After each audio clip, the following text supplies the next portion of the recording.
নমস্কার, divine charms channel থেকে আমি মধুমিতা মুখার্জি আপনাদের সবাইকে স্বাগত জানাচ্ছি।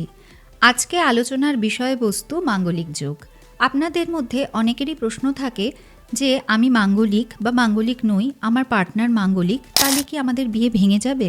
বা আমাকে মাঙ্গলিক হওয়ার জন্য কি সারা জীবন বাড়ি থেকে দূরেই থাকতে হবে? বা পারিবারিক কলহ কি মাঙ্গলিক হওয়ার জন্য হচ্ছে? তাহলে আজকে আসুন জেনে নিই এই মাঙ্গলিক যোগ কী এবং কেন হয়।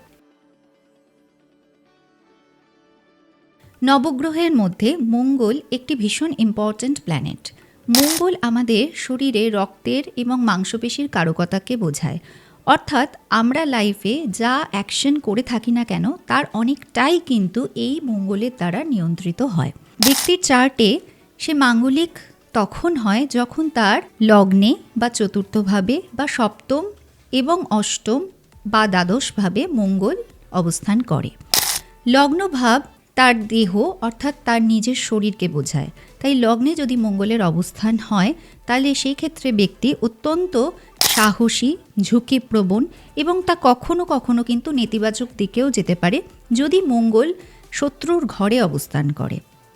যদি চতুর্থে মঙ্গল অবস্থান করে তাহলে সেই ব্যক্তির জীবনে কিন্তু পারিবারিক কলহ প্রায়শই লেগে থাকে যদি মঙ্গল শত্রুর ঘরে অবস্থান করে। আবার সপ্তম এবং অষ্টম ভাবেও মঙ্গলের অবস্থান যদি শত্রুর ঘরে হয় তাহলে কিন্তু পার্টনারের সঙ্গে সম্পর্ক খারাপ হয়, বিবাহ বহির্ভূত সম্পর্কের যোগ থাকে। এবং দ্বাদশভাবে মঙ্গল যদি শত্রুর ঘরে অবস্থান করে তাহলে কিন্তু আপনার জীবনে আপনি সাংসারিক সুখ কখনোই পাবেন না। সারা জীবন যাযাবরের মতো ভ্রমিত জীবন আপনাকে যাপন করতে হবে। তবে সবসময় মাঙ্গলিক যোগ কিন্তু খারাপ হয় না। সেক্ষেত্রে মঙ্গল যদি মিত্রের ঘরে অর্থাৎ বৃহস্পতি অথবা সূর্যের ঘরে অবস্থান করে এই মাঙ্গলিক যোগ কিন্তু শুভ প্রভাব এনে দেয়। অনেক সময়ই দেখা যায় যারা মাঙ্গলিক তারা নিজেদের কেরিয়ারে, স্পেশালি যারা অ্যাথলেট অথবা আর্মি, মিলিটারি এই ধরনের প্রফেশনে রয়েছেন, তারা অত্যন্ত উঁচু পোস্টে জীবনে চলে গেছেন। তার কারণ তাদের এই মাঙ্গলিক যোগ কিন্তু শত্রুর নয় মিত্রের ঘরে হয়েছে। তো এই বিষয়টি একজন অভিজ্ঞ জ্যোতিষের সঙ্গে পরামর্শ করেই আপনি বুঝতে পারবেন যে আপনার জীবনে মাঙ্গলিক প্রভাবটা খারাপ না ভালো। বিবাহের জন্য মাঙ্গলিক বিষয় নিয়ে কতগুলি গুরুত্বপূর্ণ আলোচনা করব। যেমন কোনো জাতক জাতিকা যদি নিজে মাঙ্গলিক হন, তার পার্টনার যদি অমাঙ্গলিক হয় তাহলে সেক্ষেত্রে কিন্তু বিবাহে কিছু সমস্যার তৈরি হতে পারে। তবে বিয়ের আগে নারায়ণকে বিয়ে করে বা কলাগাছকে বিয়ে করে কিন্তু সেই সমস্যার সমাধান হয় না। সেক্ষেত্রে আপনাকে 3-মুখী রুদ্রাক্ষ ধারণ করতে হবে। অর্থাৎ যিনি মাঙ্গলিক তাকে কিন্তু 3-মুখী রুদ্রাক্ষ ধারণ করতে হবে। রুদ্রাক্ষকে আমরা শিবের অশ্রু থেকে নির্গত ফল হিসেবে জেনে থাকি। তাই এই রুদ্রাক্ষের ভূমিকাও কিন্তু আমাদের জীবনে অশেষ। যে গ্রহ আমাদের জীবনে নেতিবাচক ফল দিচ্ছে সেই গ্রহের এনার্জিকে ব্যালেন্স করবার জন্য রুদ্রাক্ষ ভীষণ গুরুত্বপূর্ণ ভূমিকা নিয়ে থাকে। মঙ্গলের জন্য সচরাচর 3-মুখী রুদ্রাক্ষই ব্যবহার করা হয়ে থাকে এবং তা উত্তম ফল দেয় বলে প্রমাণিত।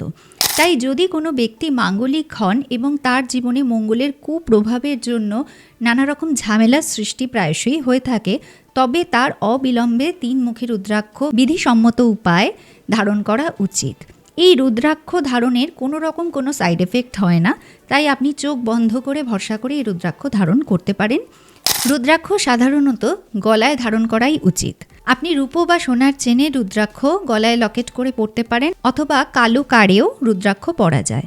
যদি কোনোভাবে গলায় ধারণ করতে এই রুদ্রাক্ষ আপনার অসুবিধাজনক হয়ে থাকে সেক্ষেত্রে আপনি এটিকে হাতেও ব্রেসলেটের মতো করেও ধারণ করতে পারেন। তবে হ্যাঁ, হার্ট চক্রের যত কাছাকাছি রুদ্রাক্ষ থাকবে তা ততই ভালো। সেকেন্ড যে প্রতিকার, আপনি যদি মাঙ্গলিক যোগের জন্য প্রায়শই নানা সমস্যার মধ্যে থাকেন তাহলে আপনি প্রতি মঙ্গলবার নিরামিষ খান এবং হনুমান চালিসা পাঠ করুন। তাহলে এক্ষেত্রে আপনাদের প্রশ্ন হতে পারে যে হনুমান চালিসাই কেন?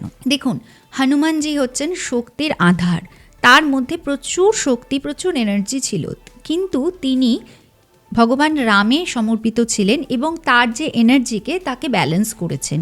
সেই জন্য হনুমান পুজোর মাধ্যমে আমরা অ্যাকচুয়ালি আমাদের যিনি পরিপালক সেই নারায়ণ সেবার পথেই কিন্তু হাঁটি। কোনো দেবদেবীকে পুজো করা মানে তার গুণগুলিকে নিজেদের মধ্যে ধারণ করা। তো আমরা যখন হনুমানজিকে পুজো করে থাকি তখন হনুমান শক্তির আধার হওয়া সত্ত্বেও আমাদের মধ্যে সেই অ্যাগ্রেশন, সেই অহংকার আসবে না। আমরা পজিটিভলি নিজেদের এনার্জিকে চ্যানেলাইজ করতে পারবো। তাই মঙ্গলের একটি উত্তম প্রতিকার হচ্ছে প্রতি মঙ্গলবার নিরামিষ খাওয়া এবং হনুমান পুজো করা। আপনাকে যে কোনো মন্দিরে গিয়েই পুজো করতে হবে তা নয়, আপনি বাড়িতেও হনুমান চালিসা পাঠ করতে পারেন এবং ভক্তিভরে হনুমানজির পুজো করতে পারেন। আপনাদের যদি মাঙ্গলিক সংক্রান্ত কোনো কোয়ারিজ থাকে তাহলে কমেন্ট বক্সে লিখুন, অথবা নিজের জন্মপত্রিকা সম্পর্কে কোনো কিছু জানবার জন্য নিচে দেওয়া নম্বরেও যোগাযোগ করতে পারেন। আপনাদের যদি এই ভিডিওটি ভালো লেগে থাকে তাহলে অবশ্যই এই ভিডিওটিকে লাইক, শেয়ার এবং সাবস্ক্রাইব করবেন। পরের সপ্তাহে আবার একটি নতুন বিষয় নিয়ে আলোচনায় ফিরে আসব। ধন্যবাদ।